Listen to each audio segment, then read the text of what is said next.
Eu estava sentado no chão frio do meu apartamento, segurando um comprovante de transferência de R$ 43.000, olhando para uma conta bancária zerada, quando percebi que minha vida havia desmoronado completamente em apenas 24 horas. História baseada em fatos reais. Alguns fatos, nomes e lugares foram alterados para preservar a privacidade dos envolvidos. O que você faria se descobrisse que a pessoa que deveria ser sua vítima se tornaria o amor da sua vida? Esta é minha história real de como um golpe cruel se transformou na maior bênção que eu poderia receber. E como descobri que às vezes Deus usa até mesmo as traições mais dolorosas para nos levar exatamente onde precisamos estar. Meu nome é Gustavo, tenho 32 anos e durante uma década inteira eu acreditei fielmente que trabalho duro e dedicação seriam recompensados. Que ingenuidade a minha! Por 10 anos consecutivos, eu chegava ao escritório da empresa de logística sempre 15 minutos antes do horário, ficava até tarde quando necessário, conhecia cada processo, cada cliente, cada detalhe microscópico que mantinha aquelas operações funcionando como um relógio suíço. Eu era o funcionário que os chefes sonham em ter, confiável, competente, leal como um cão pastor alemão. Mas a vida tem uma forma perversa de nos ensinar que nem sempre o esforço é suficiente para nos proteger das armadilhas que outros preparam.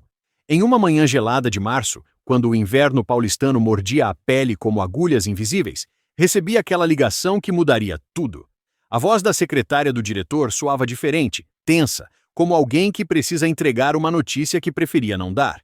A sala de reunião estava impregnada de um cheiro pesado de café requentado e tensão.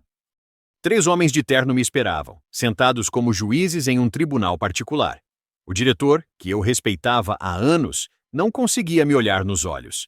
Nas mãos dele, um relatório que eu nunca havia visto, com minha assinatura eletrônica estampada como uma confissão de culpa. Eles me acusaram de um erro gravíssimo em um relatório financeiro, uma falha que havia custado à empresa uma quantia considerável de dinheiro. Eu tentei explicar, minha voz tremendo como folhas em uma tempestade, que aquela não era minha função, que eu apenas havia repassado os dados fornecidos pelo departamento financeiro. Mas ali estavam as evidências, meu nome no documento, minha assinatura digital, minha sentença de morte profissional. Era impossível provar que alguém havia manipulado o sistema para que o erro recaísse sobre meus ombros. Durante 10 anos, eu havia construído uma reputação sólida como granito, e em questão de 1 hora, tudo foi reduzido a cinzas.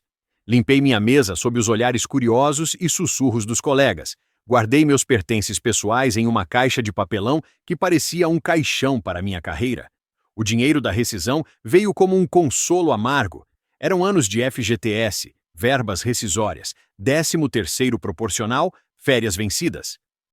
R$ 43.000 que representavam não apenas dinheiro, mas todo o suor e dedicação de uma década de trabalho. Era a maior quantia que eu já havia tido em mãos, mas que não conseguia aliviar a dor da traição nem a sensação de ter sido usado como bode expiatório. Durante 2 semanas, permaneci trancado em meu apartamento como um animal ferido, oscilando entre explosões de raiva que me faziam socar paredes e momentos de depressão profunda, onde eu mal conseguia sair da cama. Questionava tudo: minha competência, minha ingenuidade, minha confiança nas pessoas. Era como se todo o meu sistema de crenças sobre justiça e meritocracia tivesse sido destroçado por uma marreta invisível. Foi então que uma ideia começou a germinar em minha mente como uma semente em solo fértil. Se eu não podia mais confiar nas empresas tradicionais, talvez fosse hora de trabalhar por conta própria. O mercado de aplicativos de transporte estava em crescimento exponencial, e eu havia lido sobre carros elétricos, suas vantagens econômicas e ambientais. A matemática parecia simples. Sem gasto com combustível, a margem de lucro seria substancialmente maior. Durante 3 semanas, mergulhei em pesquisas obsessivas sobre veículos elétricos. Analisei preços, estudei modelos, calculei custos operacionais, autonomia de bateria, pontos de recarga na cidade. Eu tinha R$ 43.000 e um sonho desesperado de reconstruir minha vida sobre fundações mais sólidas. Foi quando encontrei aquele anúncio que parecia bom demais para ser verdade. Um carro elétrico seminovo, com apenas 8.000 quilômetros rodados, sendo vendido por um preço que estava pelo menos R$ 15.000 abaixo do valor de mercado. O vendedor se identificava como Caio e, através de mensagens pelo WhatsApp, mostrava-se extremamente solícito e confiável. Suas respostas eram rápidas, detalhadas, e ele demonstrava conhecer bem o veículo que estava vendendo. Caio explicou que o carro havia pertencido a uma tia idosa que havia falecido recentemente, que a família precisava vender rapidamente por questões de inventário e que por isso aceitariam um valor menor que o mercado. A história fazia sentido, e eu, desesperado por uma oportunidade de recomeçar, queria acreditar. Ele enviou fotos do veículo, documentos que pareciam legítimos e até mesmo um vídeo mostrando o carro funcionando perfeitamente. Marcamos um encontro para o dia seguinte em um estacionamento público próximo ao shopping Ibirapuera, um local movimentado e seguro. Caio mencionou que levaria uma funcionária chamada Clara junto e pediu especificamente para que eu não discutisse valores na frente dela, pois ela estava devendo dinheiro para ele e poderia ficar constrangida. Esse detalhe, que deveria ter sido um sinal de alerta, na verdade me tranquilizou, pois parecia demonstrar consideração e discrição de sua parte. No dia marcado, cheguei ao local 15 minutos antes do horário combinado, ansioso como uma criança esperando o Papai Noel. O estacionamento estava movimentado, cheio de famílias saindo do shopping com sacolas coloridas, casais caminhando de mãos dadas, a vida normal das pessoas normais seguindo seu curso natural. Eu observava cada carro que chegava, tentando identificar o veículo elétrico que seria minha salvação financeira. Caio apareceu dirigindo exatamente o carro anunciado, um modelo elegante de cor prata que brilhava sob o sol da tarde paulistana. Ao lado dele, uma moça de aproximadamente 30 anos, cabelos castanhos ondulados presos em um rabo de cavalo descontraído, usando uma blusa azul clara e um sorriso genuíno que iluminava seu rosto como um farol em uma noite escura. A primeira impressão que tive de Clara foi de alguém autêntica, sem máscaras ou artifícios. Seus olhos castanhos transmitiam uma bondade natural, e quando ela apertou minha mão para se apresentar, percebi que suas unhas estavam limpas, mas sem esmalte, suas mãos macias, mas com algumas pequenas cicatrizes que sugeriam alguém que não tinha medo de trabalho manual. Durante a apresentação do veículo, Clara demonstrou um conhecimento técnico impressionante sobre carros elétricos. Ela explicava detalhes sobre a autonomia da bateria, eficiência energética, pontos de recarga espalhados pela cidade e até mesmo sobre incentivos governamentais para veículos sustentáveis. Sua paixão pelo meio ambiente ficava evidente na forma entusiasmada como descrevia os benefícios da mobilidade elétrica para a redução da poluição urbana. O carro estava impecável, com cheiro de novo ainda impregnado no interior de couro sintético. Os bancos eram confortáveis, o painel digital funcionava perfeitamente, e quando Caio ligou o motor, o silêncio quase absoluto me impressionou.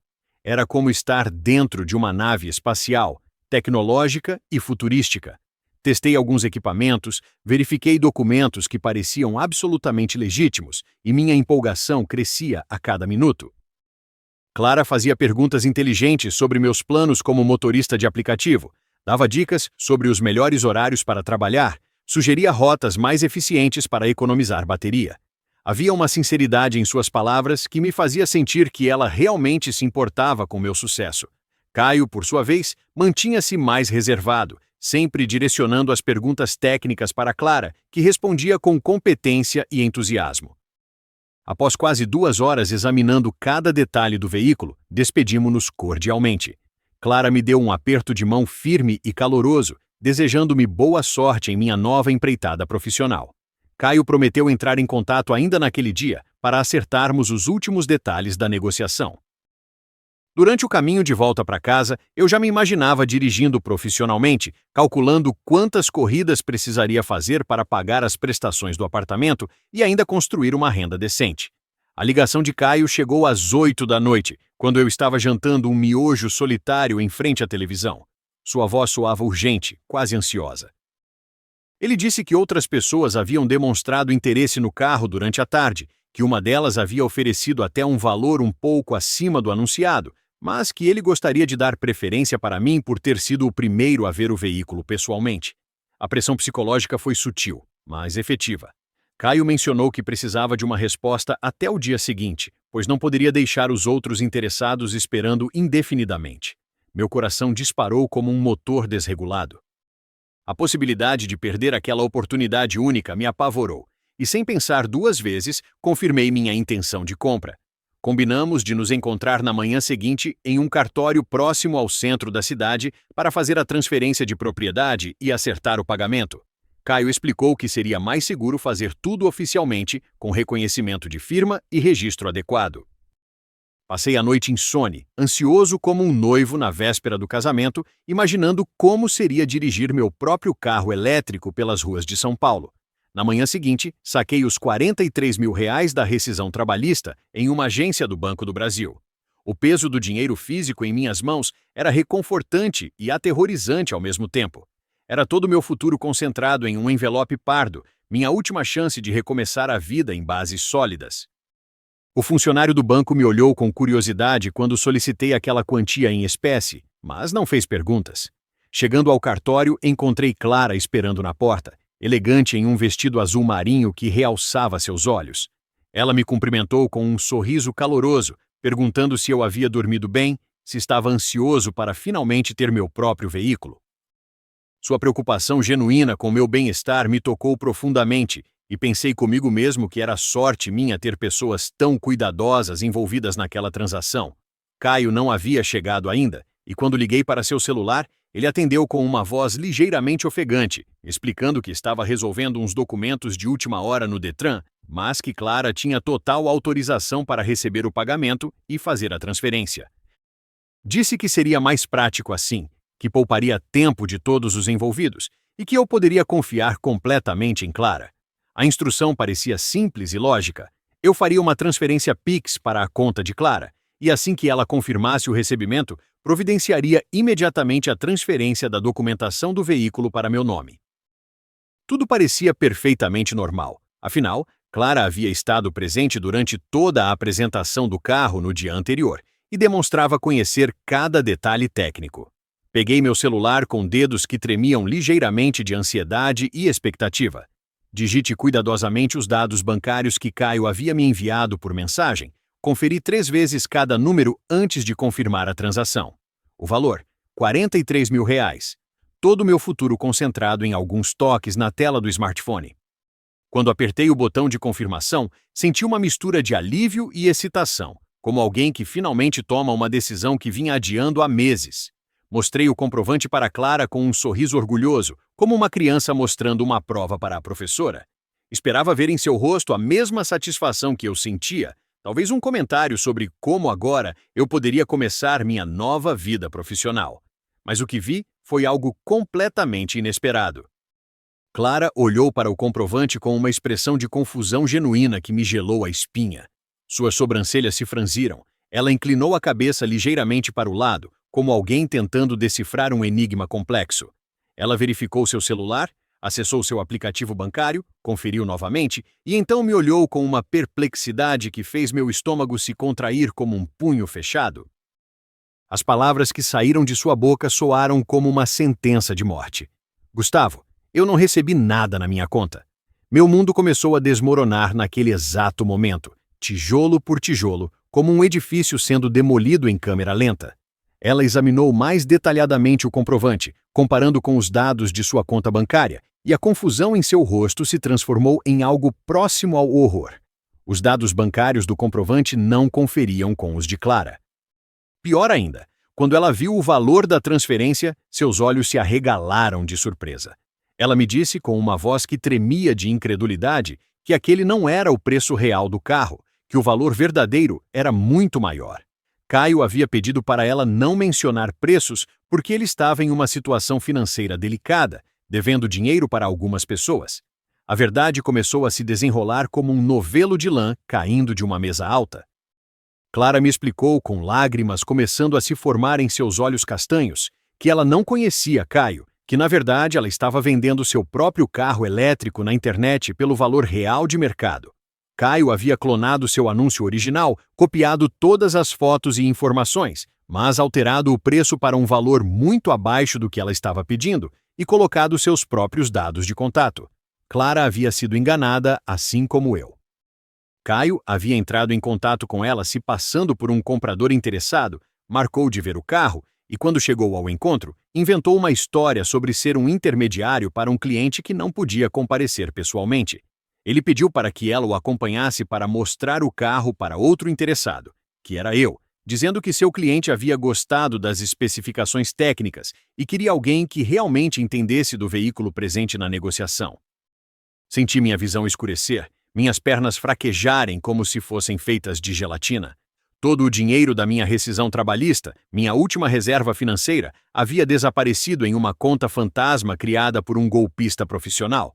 43 mil reais evaporados como água em um deserto, levando junto minha esperança de recomeçar, minha confiança nas pessoas, minha fé no futuro. Clara, percebendo a gravidade da situação e vendo meu estado de choque, sugeriu imediatamente que fôssemos à delegacia para registrar o golpe.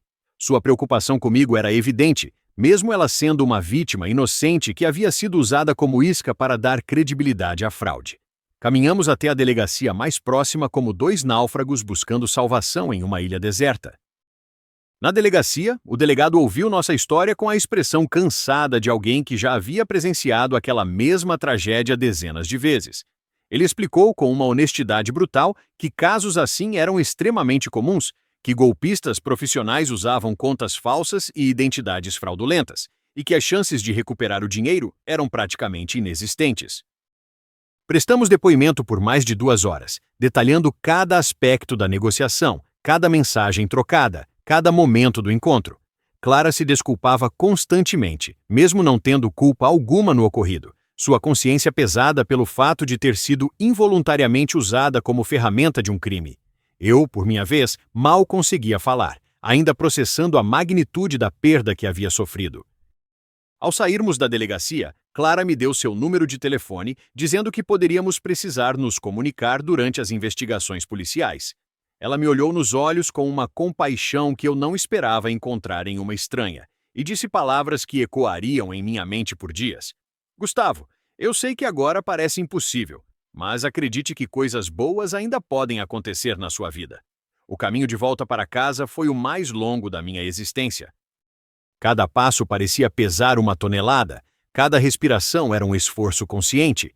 Eu havia perdido não apenas meu dinheiro, mas também minha dignidade, minha confiança, minha esperança.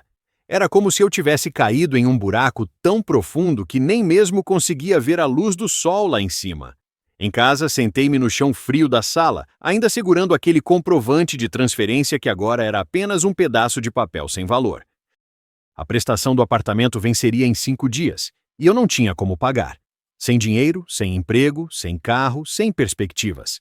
A realidade da minha situação era tão devastadora que eu mal conseguia processar completamente.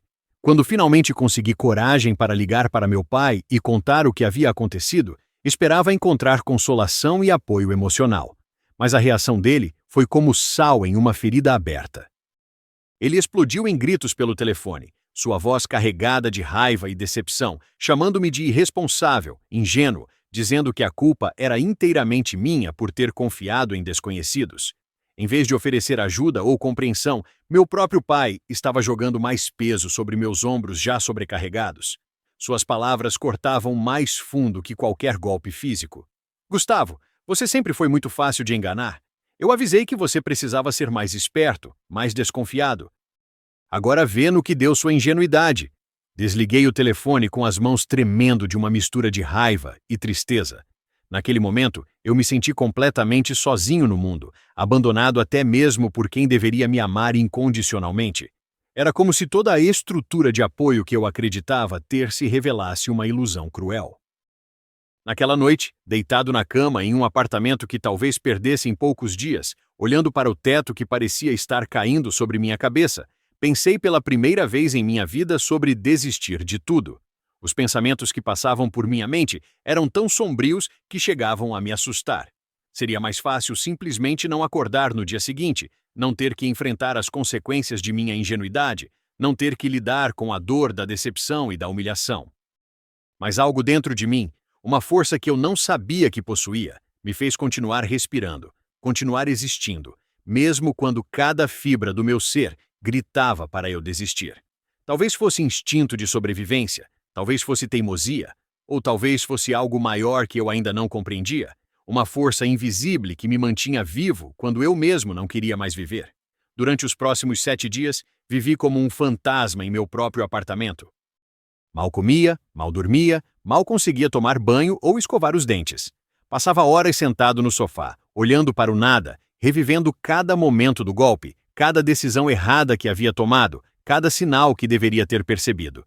Era como estar preso em um loop infinito de arrependimento e desespero, sem conseguir encontrar uma saída. O que eu não sabia era que do outro lado da cidade, Clara também estava passando por um processo de reflexão profunda sobre aquele encontro. Ela não conseguia tirar de sua mente a imagem do meu desespero, a forma como minha vida havia desmoronado diante de seus olhos. E foi essa compaixão genuína, essa preocupação sincera com um estranho que havia conhecido nas piores circunstâncias, que a levaria a tomar uma decisão que mudaria completamente o rumo de nossas duas vidas. Uma semana depois do golpe, quando eu estava mergulhado no ponto mais profundo do meu desespero, meu celular vibrou com uma mensagem que eu jamais esperava receber. Era Clara, perguntando como eu estava passando, se havia conseguido algum suporte das autoridades, se precisava de alguma coisa. Aquela simplicidade, aquela humanidade básica de se importar com o sofrimento de outro ser humano, foi como uma pequena luz acendendo na escuridão absoluta que havia se tornado minha vida. Do golpe à graça. Parte 2. 7 dias se passaram como 7 anos de solidão absoluta. Eu havia me tornado um prisioneiro em meu próprio apartamento, um fantasma vagando pelos cômodos que em breve não seriam mais meus. As cortinas permaneciam fechadas, bloqueando qualquer vestígio de luz solar que tentasse penetrar em minha escuridão autoimposta. O cheiro de comida estragada na geladeira se misturava com o odor de desespero que parecia emanar dos meus poros. Minha rotina havia se reduzido ao básico da sobrevivência. Algumas colheradas de miojo frio quando a fome se tornava insuportável, goles d'água direto da torneira quando a sede me obrigava a sair da cama, banhos rápidos apenas quando meu próprio cheiro me incomodava. Era como se eu estivesse morrendo lentamente, célula por célula, perdendo a vontade de viver a cada respiração. Os pensamentos que habitavam minha mente eram mais sombrios que a própria noite. Eu calculava mentalmente quantos dias ainda conseguiria ficar no apartamento antes do despejo, imaginava como seria viver na rua, questionava se valeria a pena continuar existindo quando toda a esperança havia sido arrancada de mim como dentes extraídos sem anestesia. A dor era física, emocional, espiritual, uma tríade perversa de sofrimento que me consumia por dentro. Foi numa tarde de quinta-feira, quando eu estava deitado no sofá, olhando fixamente para uma mancha no teto que parecia formar o rosto de todos que me haviam traído, que meu celular vibrou com uma mensagem inesperada. O som me assustou, pois há dias eu não recebia contato de ninguém. Minha primeira reação foi ignorar, afinal, só poderia ser cobrança ou mais alguma má notícia para se somar à minha coleção de desgraças. Mas algo me fez pegar o telefone. Talvez fosse curiosidade mórbida, talvez fosse o último fio de esperança se recusando a se romper completamente. O nome na tela me surpreendeu. Clara. A mulher que havia sido usada como isca no golpe que destruiu minha vida estava me mandando uma mensagem simples, mas que carregava uma humanidade que eu havia esquecido que existia. Oi, Gustavo. Como você está passando? Espero que esteja conseguindo se recuperar. Meus dedos tremeram ao digitar a resposta. Parte de mim queria mentir, dizer que estava bem, que havia superado tudo, que estava tocando a vida em frente. Mas outra parte, talvez a mais honesta que restava em mim, me fez escrever a verdade crua. Clara, estou muito mal. Não sei como vou conseguir sair dessa. Perdi tudo e não vejo saída. A resposta dela chegou em menos de 2 minutos, e quando li as palavras na tela, algo dentro do meu peito se moveu pela primeira vez em uma semana. Clara escreveu com uma compaixão que me tocou profundamente. Gustavo, eu entendo sua dor. Também já passei por momentos muito difíceis na vida. Gostaria de te convidar para algo que talvez possa te ajudar. Frequento uma igreja evangélica e acredito que seria bom você ter um momento de paz e reflexão em um ambiente acolhedor. O que acha? Em circunstâncias normais, eu teria recusado educadamente. Religião nunca havia sido parte da minha vida. Cresci em uma família onde Deus era mencionado apenas em expressões de raiva ou surpresa, onde igreja era vista como lugar para pessoas fracas que precisavam de muletas emocionais. Meu pai sempre dizia que homem de verdade resolve seus próprios problemas, que oração é para quem não tem competência para agir. Mas naquele momento de vulnerabilidade extrema, quando eu estava literalmente no fundo do poço, olhando para cima e vendo apenas escuridão, a ideia de estar entre pessoas que talvez pudessem oferecer algum tipo de conforto parecia a única alternativa ao desespero total. Respondi para Clara que aceitaria ir, mais por desespero do que por qualquer tipo de fé ou convicção. No sábado, passei o dia tentando encontrar dentro de mim alguma energia para tomar banho, fazer a barba, encontrar roupas limpas. Era como preparar um cadáver para o velório. Eu estava tecnicamente vivo, mas por dentro havia morrido naquela manhã fatídica do golpe. Clara havia marcado de me encontrar na porta da igreja no domingo às 9 da manhã, e eu cheguei 15 minutos atrasado, ainda hesitante sobre estar ali. O templo era moderno, mas acolhedor, com uma arquitetura que combinava simplicidade e elegância de uma forma que me surpreendeu. Eu esperava algo mais tradicional, com vitrais góticos e bancos de madeira escura, mas aquele lugar tinha algo de contemporâneo e convidativo. Clara me esperava na entrada, vestindo um vestido azul claro que realçava seus olhos, e seu sorriso genuíno foi a primeira coisa verdadeiramente bonita que eu havia visto em dias. Ela me apresentou a algumas pessoas, todas extremamente cordiais e calorosas, sem fazer perguntas invasivas sobre minha situação ou o motivo de eu estar ali. Havia algo de natural na forma como me receberam, como se minha presença fosse um presente, não um fardo. Me sentei ao lado de Clara em um banco almofadado, observando curiosamente aquele ambiente que me era completamente estranho, mas que inexplicavelmente não me causava desconforto. Durante o culto, minha mente vagou como um pássaro perdido em uma tempestade. Ora, prestava atenção às palavras do pastor, um homem de meia idade com uma voz melodiosa e gestos suaves.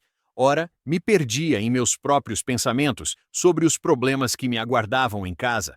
A música era bonita, executada por uma banda jovem que tocava com uma paixão evidente, e as pessoas ao meu redor pareciam genuinamente felizes, irradiando uma paz que eu não conseguia compreender.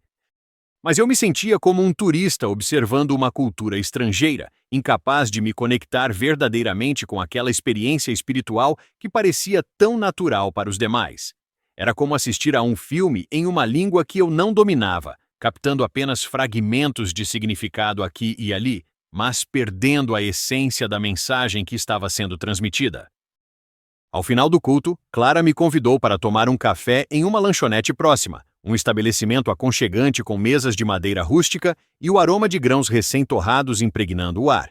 Foi ali, sentados diante de 2 xícaras fumegantes, que conheci uma faceta de Clara que me impressionou profundamente e que mudaria para sempre minha compreensão sobre felicidade e propósito.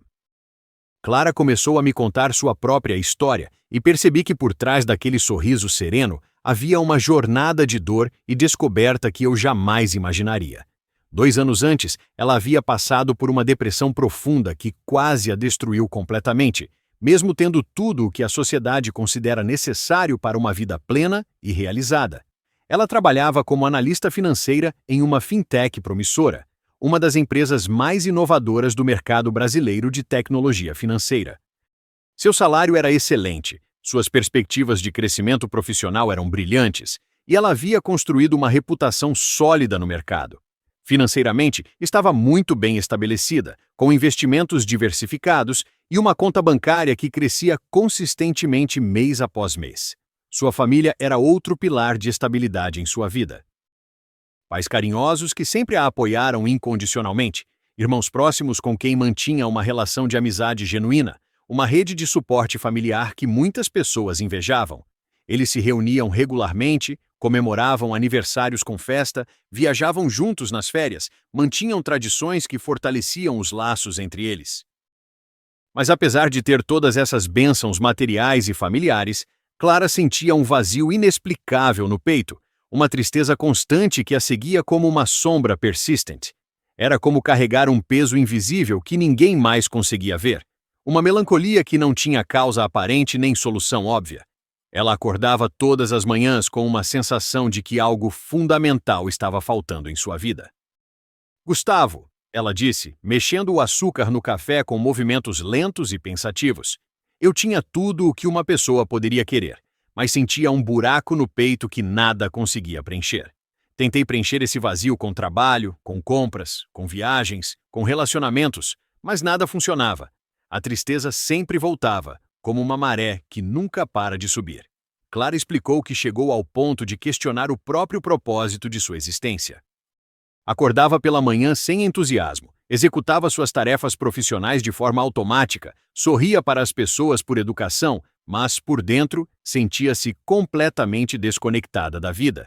Era como se ela estivesse interpretando um papel em uma peça teatral, representando a versão feliz de si mesma, enquanto a real Clara definhava em silêncio.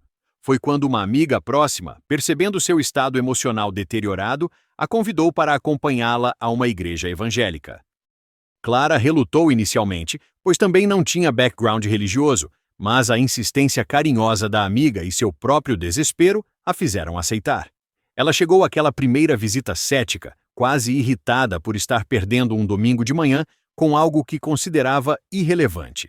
Mas ali, continuou Clara, seus olhos brilhando com uma luz que eu não havia notado antes, eu descobri algo que mudou completamente minha compreensão sobre a vida. Descobri que algumas tristezas não têm razão aparente porque são espirituais.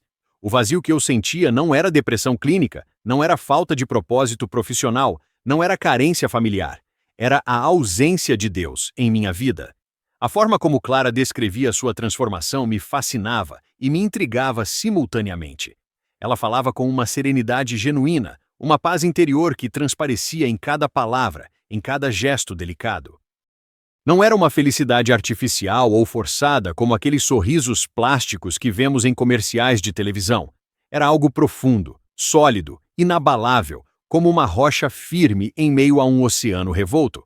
Clara me contou que sua conversão não foi instantânea nem dramática. Foi um processo gradual de descoberta, de abertura para uma dimensão da existência que ela nunca havia considerado seriamente. Começou a frequentar a igreja regularmente, a estudar a Bíblia, a orar, a se conectar com uma comunidade de pessoas que compartilhavam valores de amor, compaixão e serviço ao próximo. Gradualmente, o vazio que a atormentava foi sendo preenchido por uma sensação de propósito transcendente. Ela descobriu que sua vida tinha significado além de seu sucesso profissional ou bem-estar pessoal. Começou a se envolver em trabalhos voluntários, especialmente com proteção animal, encontrando alegria genuína em servir causas maiores que seus próprios interesses. O mais incrível, disse Clara, pegando suavemente em minha mão através da mesa, é que todos os aspectos da minha vida melhoraram quando coloquei Deus no centro. Meu trabalho se tornou mais satisfatório porque passei a vê-lo como uma forma de servir. Minha família se tornou ainda mais unida porque aprendi a amar sem expectativas. Até minha relação comigo mesma mudou. Parei de me cobrar tanto e aprendi a me aceitar como uma obra em construção. Enquanto ouvia Clara falar, algo estranho acontecia dentro de mim. Era como se suas palavras estivessem tocando cordas em minha alma que eu nem sabia que existiam. A paz que emanava dela, a sabedoria tranquila com que analisava a vida, a alegria genuína que brilhava em seus olhos, tudo isso me fazia questionar minhas próprias convicções sobre religião, sobre Deus, sobre o sentido da existência. Clara terminou nossa conversa me convidando para retornar no domingo seguinte, e para minha própria surpresa, eu aceitei sem hesitação. Havia algo naquela mulher, naquela comunidade, naquele ambiente, que despertava em mim uma curiosidade que eu não sentia há muito tempo. Era como se uma pequena semente de esperança tivesse sido plantada no solo árido do meu coração. Durante aquela semana, Clara e eu começamos a trocar mensagens regularmente. Ela compartilhava reflexões sobre sua fé, versículos bíblicos que a inspiravam, pensamentos sobre como encontrar paz em meio às tempestades da vida. Eu descobri aspectos fascinantes de sua personalidade, que nossa conversa inicial havia apenas arranhado a superfície. Clara era apaixonada por corrida e esportes em geral. Acordava às 5 da manhã 3 vezes por semana para correr no Parque Ibirapuera, participava de maratonas beneficentes, praticava yoga aos fins de semana. Seu corpo era seu templo, e ela o tratava com o respeito de quem entende que saúde física e espiritual estão intimamente conectadas. Era vegana por convicção profunda, não apenas por questões de saúde, mas por um amor genuíno pelos animais e preocupação com o impacto ambiental da pecuária. Ela cozinhava pratos elaborados e deliciosos que provavam que a alimentação plant-based podia ser saborosa e nutritiva. Suas redes sociais estavam repletas de receitas criativas e informações sobre sustentabilidade. Mas o que mais me impressionava era seu trabalho voluntário em uma ONG de proteção animal. Clara dedicava seus fins de semana a resgatar cães e gatos abandonados, cuidar de animais feridos, organizar feiras de adoção, fazer campanhas de conscientização sobre direitos dos animais. Era exatamente essa paixão pelo meio ambiente e pelos seres vulneráveis que a havia levado a se interessar por carros elétricos quando viu meu anúncio clonado. A coerência de Clara entre suas crenças e suas atitudes me fascinava. Ela não apenas falava sobre amor e compaixão nos domingos de manhã, mas vivia esses valores no dia a dia, 7 dias por semana. Era uma fé prática, tangível, que se manifestava em ações concretas de cuidado com o mundo e com as criaturas que habitavam nele. Quando chegou o domingo seguinte, eu me preparei com um cuidado que não havia dedicado a mim mesmo há semanas. Tomei um banho demorado, fiz a barba cuidadosamente, escolhi minha melhor camisa. Era como se eu estivesse me preparando para um encontro importante, embora não soubesse exatamente com quem ou com o quê. Chegando à igreja, encontrei Clara me esperando com aquele sorriso caloroso que se tornara um farol em minha escuridão. Dessa vez, me senti mais relaxado, mais aberto, menos como um intruso observando uma cerimônia estranha. As pessoas me cumprimentaram como se eu fosse um velho amigo que havia estado ausente, e essa sensação de pertencimento, mesmo que incipiente, aqueceu meu coração de uma forma inesperada. Durante o culto, algo fundamentalmente diferente aconteceu. Talvez porque eu estava emocionalmente mais receptivo, talvez porque já conhecia o ambiente, ou talvez porque meu coração estava sendo preparado por uma força maior que eu ainda não compreendia completamente. As palavras do pastor pareciam ser dirigidas diretamente a mim, como se ele conhecesse os detalhes íntimos de minha dor e estivesse falando especificamente para curar minhas feridas. A mensagem era sobre recomeços, sobre como Deus pode transformar as situações mais desesperadoras em oportunidades de crescimento e renovação. O pastor falava sobre a história bíblica de José do Egito, um jovem que foi vendido pelos próprios irmãos como escravo, injustamente preso por uma acusação falsa, esquecido por aqueles que havia ajudado, mas que no final se tornou uma das pessoas mais poderosas do Egito. As palavras do pastor ecoavam no santuário como música celestial. José passou por traições, injustiças, abandono e momentos em que deve ter questionado se Deus se importava com seu sofrimento. Mas cada dificuldade era parte de um plano maior. No final, ele não apenas salvou sua própria família da fome, mas toda uma nação. Suas maiores dores se tornaram suas maiores vitórias. Eu ouvia aquela história e via minha própria jornada refletida em cada detalhe. A traição na empresa, o golpe que me tirou tudo, o abandono até mesmo da minha família, tudo isso ressoava com a experiência de José. Mas o que mais me tocava era a ideia de que talvez meu sofrimento tivesse um propósito, que talvez Deus estivesse usando até mesmo as injustiças para me levar a um lugar melhor. O pastor continuou, sua voz tomando um tom mais íntimo e pessoal. Muitas vezes, Deus precisa nos esvaziar completamente para nos encher com algo novo. Precisa quebrar nossos planos para nos dar planos melhores. Precisa nos tirar de nossa zona de conforto para nos levar ao nosso destino. Se você está passando por dificuldades hoje, saiba que essa pode ser a mão de Deus moldando algo maravilhoso em sua vida. Foi então que ele leu um versículo que mudou meu coração para sempre. Romanos 8:28. E sabemos que todas as coisas contribuem juntamente para o bem daqueles que amam a Deus, daqueles que são chamados por seu decreto. As palavras penetraram em minha alma como uma espada de luz, cortando através da escuridão que havia me consumido por semanas. Lágrimas começaram a escorrer por meu rosto sem que eu conseguisse controlá-las. Era como se uma represa emocional que eu havia construído para conter minha dor tivesse se rompido de uma só vez. Chorei pela injustiça que havia sofrido, pelo dinheiro perdido, pela solidão, pelo desespero, mas também chorei de alívio, de esperança, de uma sensação inexplicável de que eu não estava sozinho em meu sofrimento. Clara, sentada ao meu lado, discretamente me ofereceu lenços de papel, sua própria emoção evidente nos olhos úmidos. Ela havia presenciado minha jornada desde aquele dia terrível do golpe até aquele momento de quebrantamento, e sabia que algo profundo estava acontecendo em meu coração. Quando o pastor fez o apelo final, convidando quem quisesse aceitar Jesus como Salvador pessoal, senti uma força interior que não conseguia explicar nem resistir. Era como se uma voz interior me chamasse para frente, me convidasse para casa, me oferecesse a paz que eu havia procurado a vida inteira sem saber que estava procurando. Meus pés se moveram quase independentemente de minha vontade consciente. Levantei-me do banco, caminhei pelo corredor central do templo, cada passo me levando mais longe da antiga versão de mim mesmo e mais perto de algo novo que estava nascendo. As pessoas ao meu redor pareciam orar silenciosamente por mim, criando uma atmosfera de amor e aceitação que eu nunca havia experimentado. Ali, na frente da igreja, diante de centenas de pessoas que eu mal conhecia, mas que me acolhiam como família, fiz uma oração simples, mas sincera, que mudou o curso de minha existência. Jesus, disse em voz alta, surpreso pela firmeza de minha própria voz. Eu não entendo completamente o que está acontecendo comigo, mas sinto que preciso de você em minha vida. Perdoe meus erros, minhas magoas, minha revolta.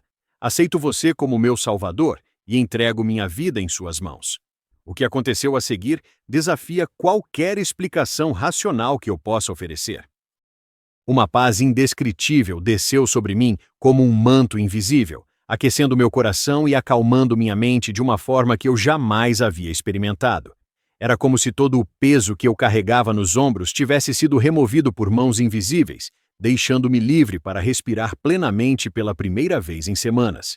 Clara, vendo minha conversão, também chorou lágrimas de alegria, sentindo que Deus havia usado até mesmo o golpe que ambos sofremos para me trazer a fé.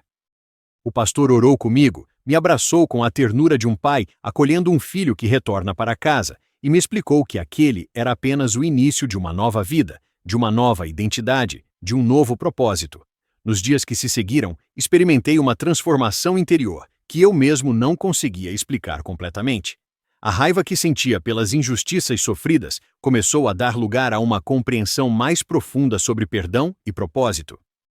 Eu não havia perdido magicamente a tristeza pela situação financeira ou a preocupação com o futuro, mas agora tinha uma esperança inabalável, uma certeza de que não estava sozinho em minhas lutas. Era como se alguém tivesse acendido uma luz dentro de mim, iluminando cantos da minha alma que eu nem sabia que existiam. Voltei a cuidar de mim mesmo com uma determinação renovada, a buscar oportunidades de emprego com uma confiança que vinha não apenas de minhas habilidades, mas de uma fé de que Deus tinha planos bons para minha vida.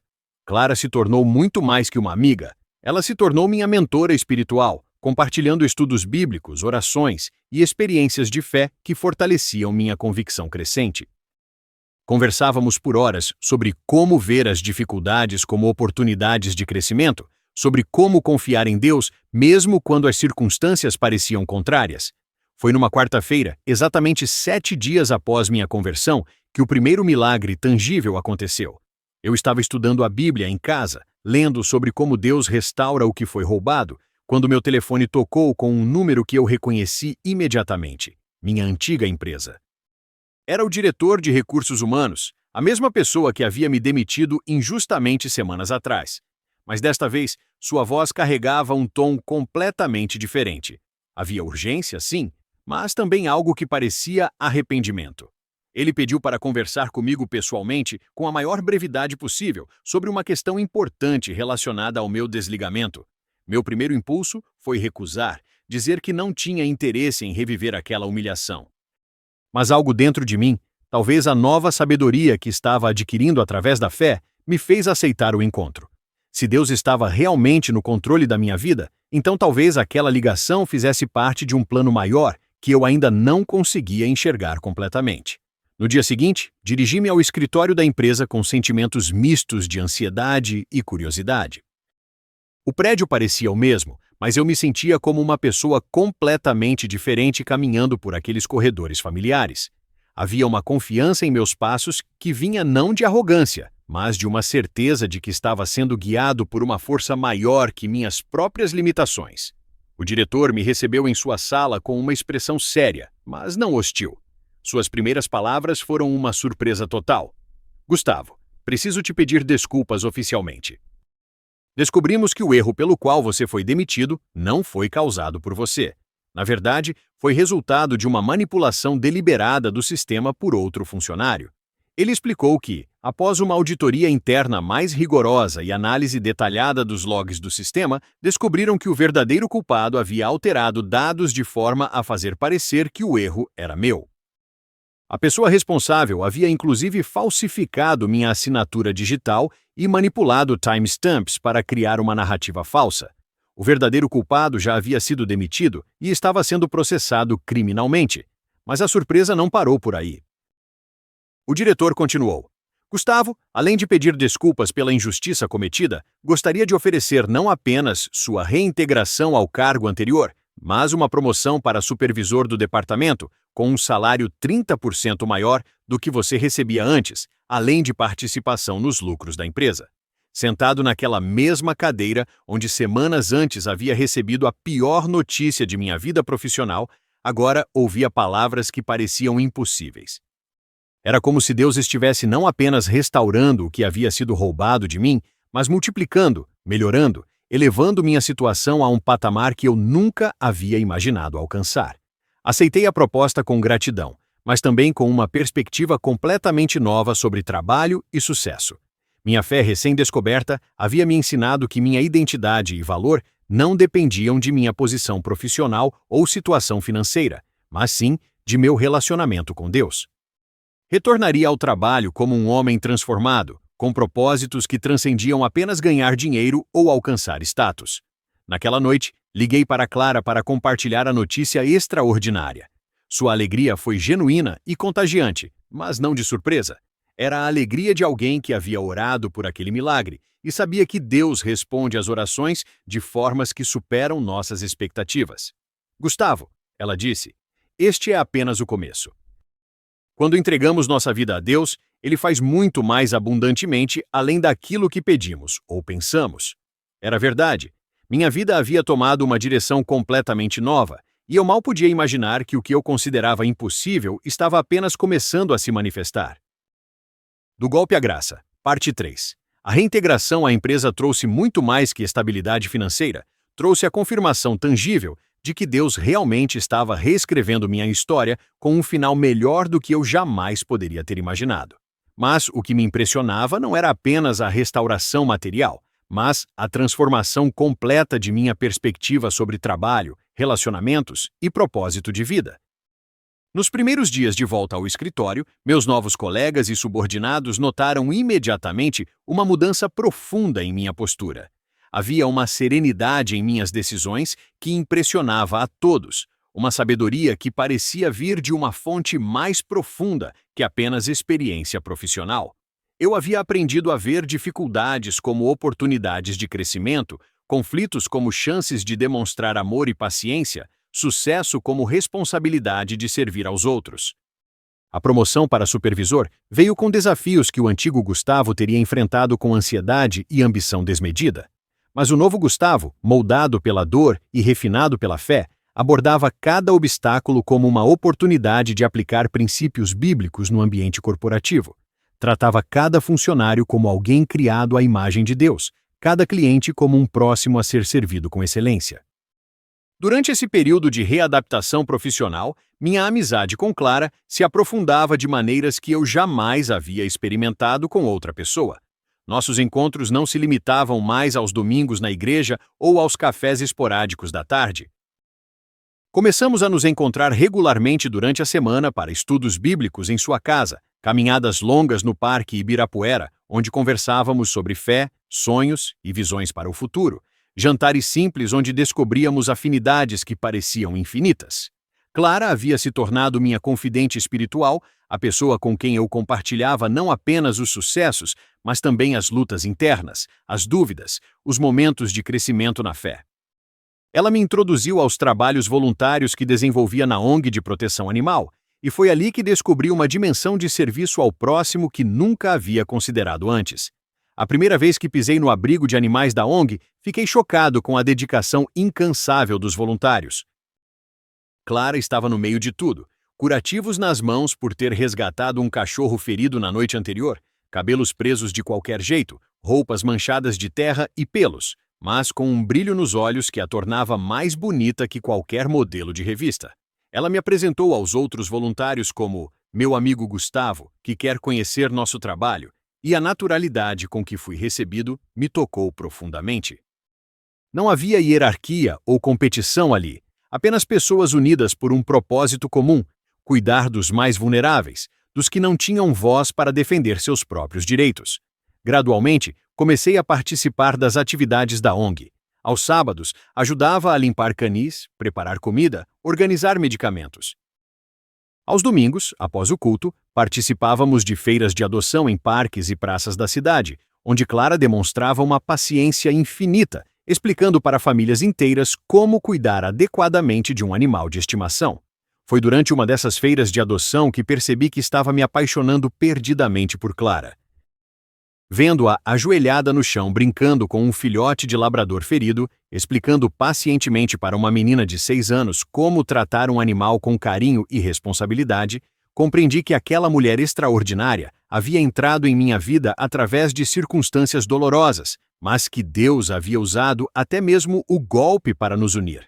A paixão de Clara por causas maiores que ela mesma me inspirava a ser uma versão melhor de mim mesmo. Ela não apenas falava sobre amor e compaixão nos domingos de manhã. Vivia esses valores intensamente durante toda a semana. Era uma fé prática, tangível, que se manifestava em ações concretas de cuidado com o mundo e com todas as criaturas que o habitavam. Nossas conversas começaram a tomar um tom mais íntimo e romântico de forma natural e gradual. Descobríamos que compartilhávamos valores profundos sobre família, fé, responsabilidade social, cuidado com o meio ambiente. Clara admirava minha transformação, minha capacidade de perdoar aqueles que me haviam prejudicado e minha dedicação crescente aos trabalhos da igreja. Eu, por minha vez, me encantava cada dia mais com a coerência absoluta entre suas convicções e suas ações. As mensagens entre nós se tornaram mais frequentes e carinhosas. Ela compartilhava versículos bíblicos que a inspiravam, reflexões sobre como Deus estava trabalhando em nossas vidas, fotos dos animais resgatados. Eu mandava mensagens de boa noite desejando que Deus abençoasse seus sonhos, de bom dia agradecendo por ela fazer parte da minha vida, pequenos gestos que revelavam sentimentos que cresciam como plantas em solo fértil. Foi numa noite de sábado, depois de um dia particularmente intenso na feira de adoção onde conseguimos encontrar lares para 5 cães abandonados, que tomei coragem para dar um passo mais ousado.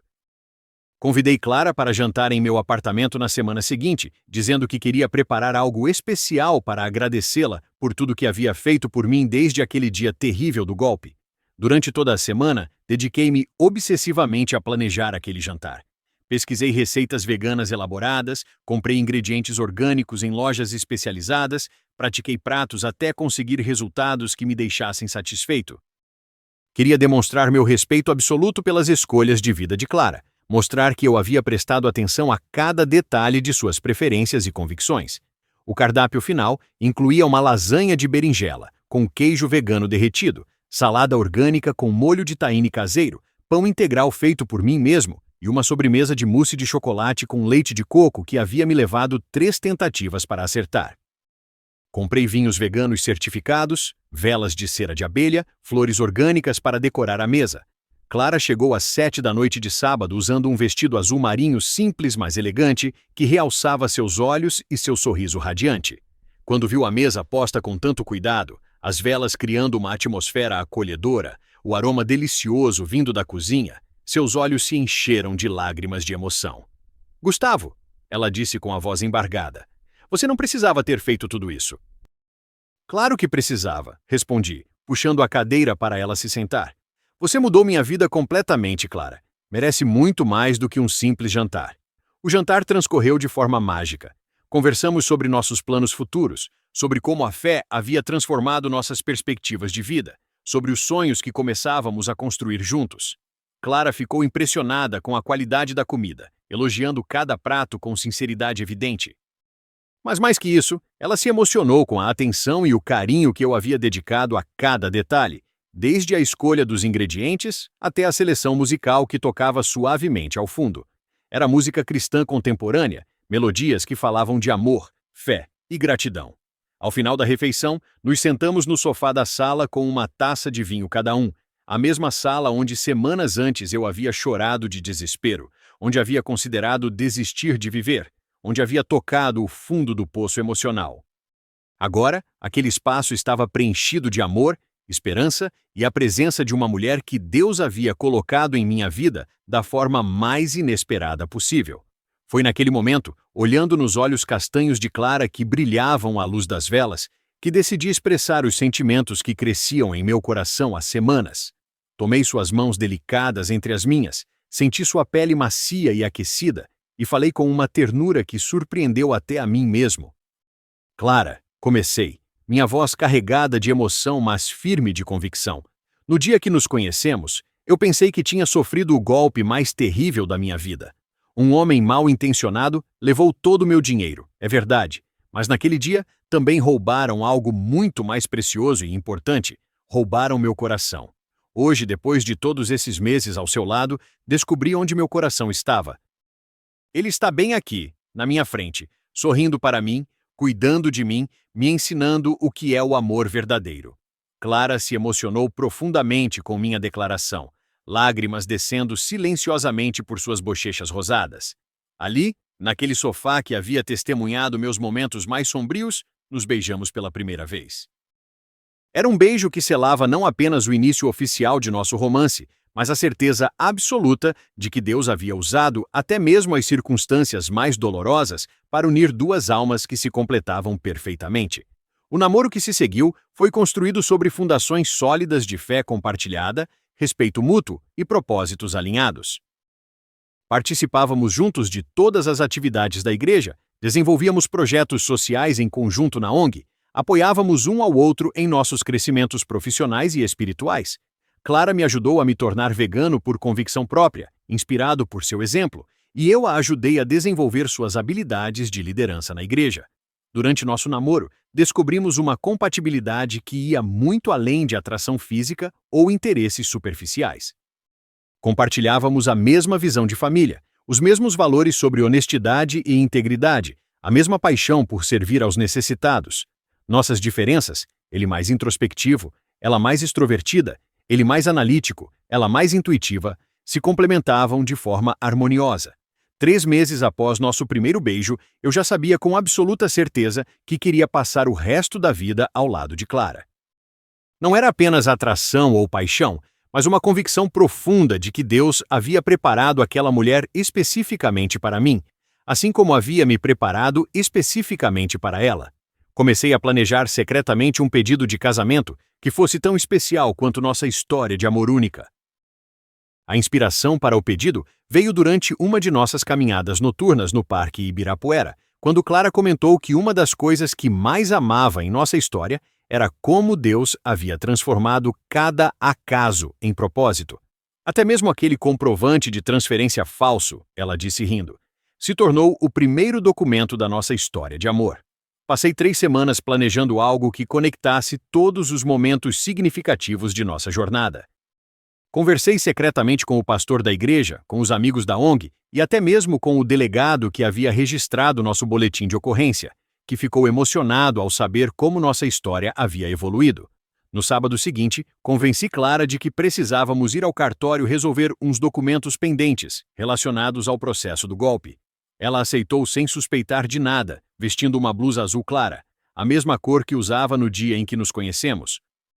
Quando chegamos ao cartório, encontramos uma cena que a deixou completamente confusa. O mesmo funcionário que havia nos atendido no dia da transferência fraudulenta estava lá, sorrindo, junto com várias pessoas que ela reconhecia. Nosso pastor, amigos da igreja, voluntários da ONG e até mesmo o delegado que registrou nosso BO. Clara, eu disse pegando suas mãos trêmulas. 6 meses atrás, neste mesmo lugar, eu assinei o documento mais doloroso da minha vida. Um boletim de ocorrência que registrava como eu havia perdido tudo. Hoje, quero assinar o documento mais importante da minha vida. Tirei do bolso um papel oficial que havia mandado fazer especialmente, uma certidão personalizada, com timbre dourado e selo, que dizia: Certidão de Amor Eterno. O funcionário do cartório, que estava no nosso plano, anunciou solenemente: Senhor Gustavo, A senhora Clara aceita ser sua esposa para que este documento tenha validade legal perante Deus e os homens? Foi então que me ajoelhei ali mesmo, no cartório onde nossa tragédia havia começado, e tirei o anel do bolso. Clara, Eclesiastes 3:1 diz que há tempo para tudo debaixo do céu. Houve tempo para chorarmos neste lugar, mas agora é tempo de nos alegrarmos. Houve tempo de perder, mas agora é tempo de ganhar. Você quer assinar comigo este documento de amor eterno? Clara estava chorando tanto que mal conseguia falar. Entre lágrimas e risos, ela gritou: "Sim!" E todos os presentes aplaudiram. O delegado brincou dizendo que era o primeiro caso em sua carreira onde um crime resultava em casamento, e o funcionário do cartório disse que em 30 anos de profissão nunca havia presenciado um pedido de casamento ali. Assinamos nossa certidão de amor eterno usando a mesma caneta com que eu havia assinado o BO meses antes, transformando simbolicamente aquele lugar de dor em lugar de alegria. O pastor orou por nós ali mesmo, abençoando nosso noivado no local onde nossa história havia começado. O casamento foi realizado 4 meses depois, na mesma igreja onde eu havia me convertido, onde nossa história de amor havia sido abençoada desde o início. O pastor que havia ministrado no dia da minha conversão foi quem nos casou, fazendo questão de mencionar durante a cerimônia como Deus havia transformado uma tragédia em bênção, como havia usado um golpe para unir dois corações que se completavam perfeitamente. A cerimônia foi simples, mas emocionante. Clara desceu o corredor com um vestido branco simples, mas elegante, carregando um buquê de flores orgânicas, acompanhada por seu pai, que chorava de emoção. Eu a esperava no altar usando o mesmo terno que havia usado no dia da minha conversão, simbolizando que aquele casamento era a continuação da transformação que Deus havia iniciado em minha vida. Durante os votos que escrevemos pessoalmente, Clara disse palavras que ficaram gravadas para sempre em meu coração. Gustavo, quando você me disse que no dia do golpe levaram seu coração, eu chorei porque percebi que meu coração também havia sido roubado naquele dia. Mas descobrimos que nossos corações não foram roubados por um golpista, foram entregues nas mãos certas pelo próprio Deus. A família de Clara estava presente e emocionada, assim como minha família, incluindo meu pai, que havia se desculpado sinceramente por sua reação no dia do golpe e agora reconhecia a transformação positiva que Clara havia trazido à minha vida. Mas além da família biológica, estavam presentes nossa família espiritual da igreja e nossa família de propósito da ONG, pessoas que haviam testemunhado nosso amor crescer e amadurecer. Após o casamento, Clara se mudou para meu apartamento, trazendo consigo sua companheira inseparável, Lala, uma poodle de 6 anos que havia sido resgatada pela ONG alguns anos antes e que se tornara a primeira filha peluda de nossa nova família. Eu, que nunca havia tido animais de estimação, rapidamente me afeiçoei à cadela esperta e carinhosa que se adaptou perfeitamente à nossa rotina. A vida de casados trouxe alegrias e desafios que enfrentamos juntos, com base nos princípios que havíamos aprendido durante o namoro. Eu fui promovido novamente na empresa, assumindo a gerência regional, enquanto Clara recebeu uma proposta para liderar o departamento de sustentabilidade corporativa em sua fintech, posição que combinava perfeitamente seus valores pessoais com suas habilidades profissionais. Com nossa situação financeira estabilizada e próspera, decidimos comprar uma casa própria. Escolhemos uma residência em um bairro tranquilo, com um quintal espaçoso perfeito para Lala brincar e para recebermos temporariamente outros animais que eventualmente precisavam de cuidados especiais antes de encontrar seus lares definitivos. A casa se tornou um lar no verdadeiro sentido da palavra. Transformamos um dos quartos em escritório conjunto, onde estudávamos a Bíblia juntos todas as noites, o quintal em um pequeno santuário onde criamos um jardim orgânico que fornecia vegetais para nossa alimentação vegana, e a sala em um espaço acolhedor onde recebíamos regularmente amigos da igreja e colegas da ONG. 2 anos após o casamento, Clara engravidou de nosso primeiro filho. A gravidez foi uma época de alegria indescritível. Passamos 9 meses planejando como educaríamos nossa criança nos valores cristãos, como ensinaríamos desde cedo sobre compaixão pelos animais e cuidado com o meio ambiente, como criaríamos um ser humano que honrasse a Deus e servisse ao próximo. Miguel nasceu em uma manhã ensolarada de primavera, saudável e lindo, com os olhos castanhos da mãe e uma personalidade tranquila que parecia herdar nossa paz interior. Desde os primeiros dias de vida, ele cresceu rodeado de amor incondicional, música cristã e a presença constante de Lala, que se nomeou automaticamente sua protetora e companheira. 2 anos depois, nasceu Sofia, uma menina esperta e alegre que completou nossa família de forma perfeita. As crianças cresceram em um lar onde amor a Deus, cuidado com os animais, preocupação com o meio ambiente e serviço ao próximo eram parte natural do dia a dia, não lições forçadas, mas exemplo vivo demonstrado pelos pais. Desde pequenos, Miguel e Sofia aprenderam a ajudar na ONG de acordo com suas idades, organizando brinquedos para os animais, ajudando a distribuir ração, desenhando cartazes para campanhas de adoção. Eles entendiam que nossa família havia sido formada através do cuidado com os necessitados e que era natural e esperado que continuássemos essa tradição. Hoje, 10 anos após aquele golpe que inicialmente pareceu uma tragédia devastadora, Clara e eu somos líderes respeitados em nossa igreja e comunidade.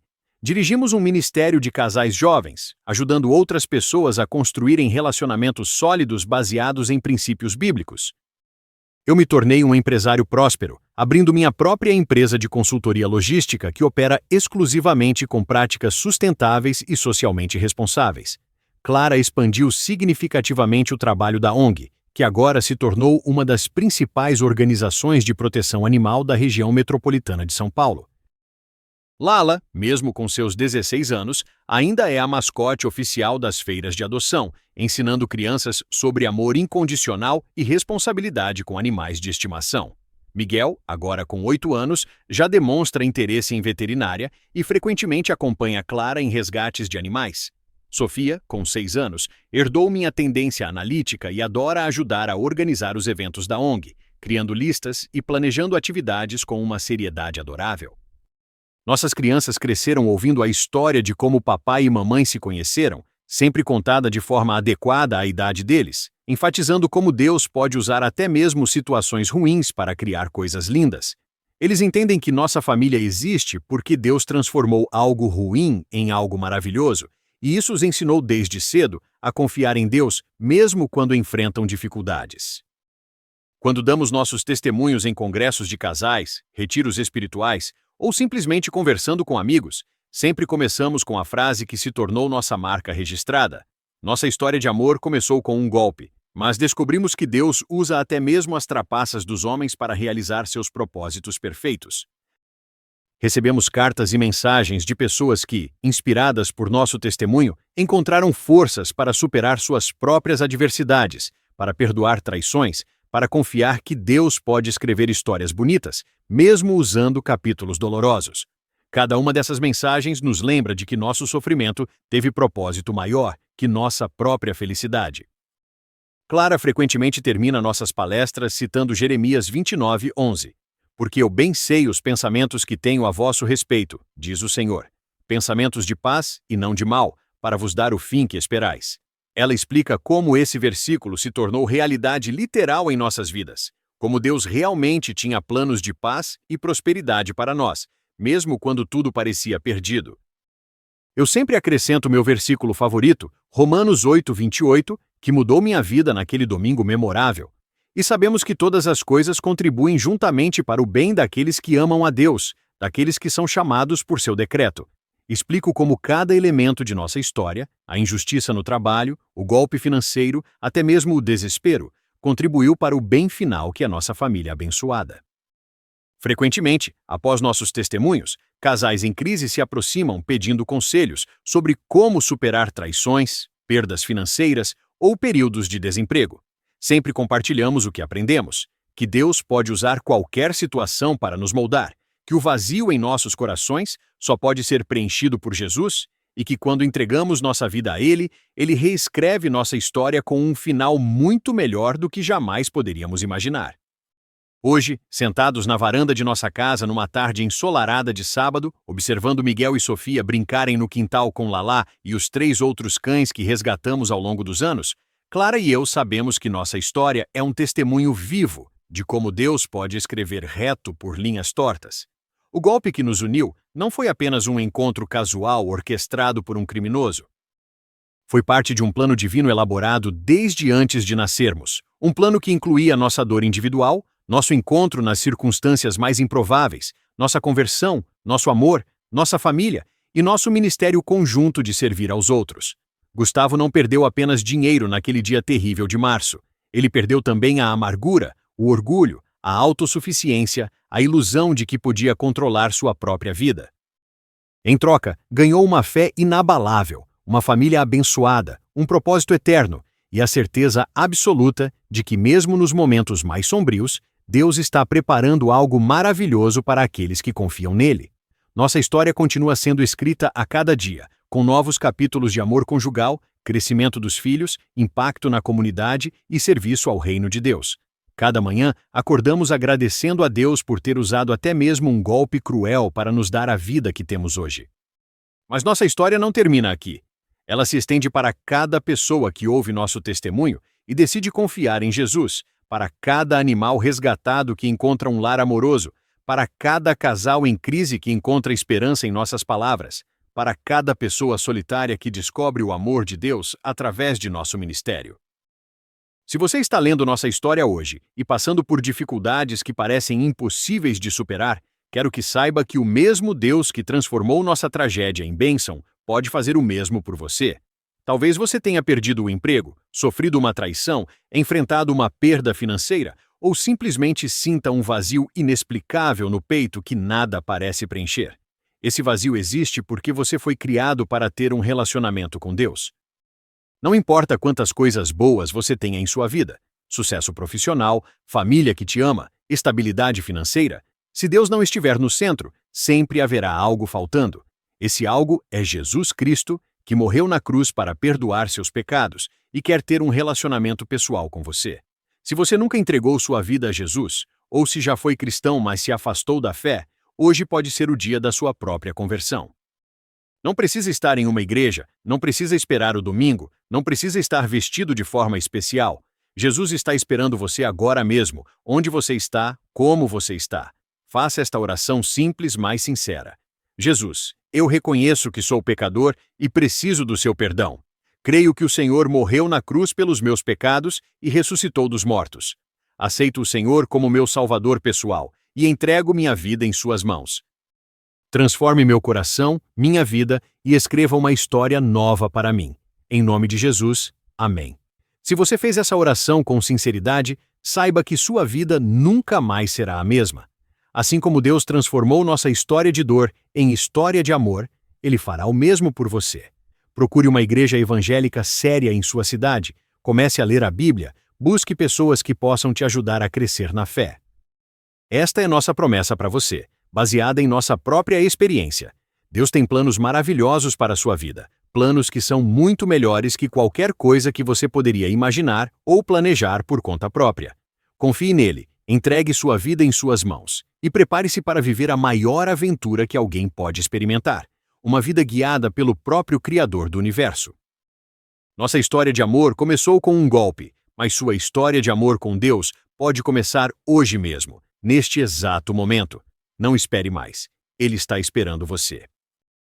Você também tem uma história de conversão que pode inspirar outras pessoas? Sua experiência pode tocar corações e mostrar o poder transformador de Jesus. Envie seu relato para nós pelo e-mail e tenha sua história publicada. Seu relato pode ajudar a salvar vidas.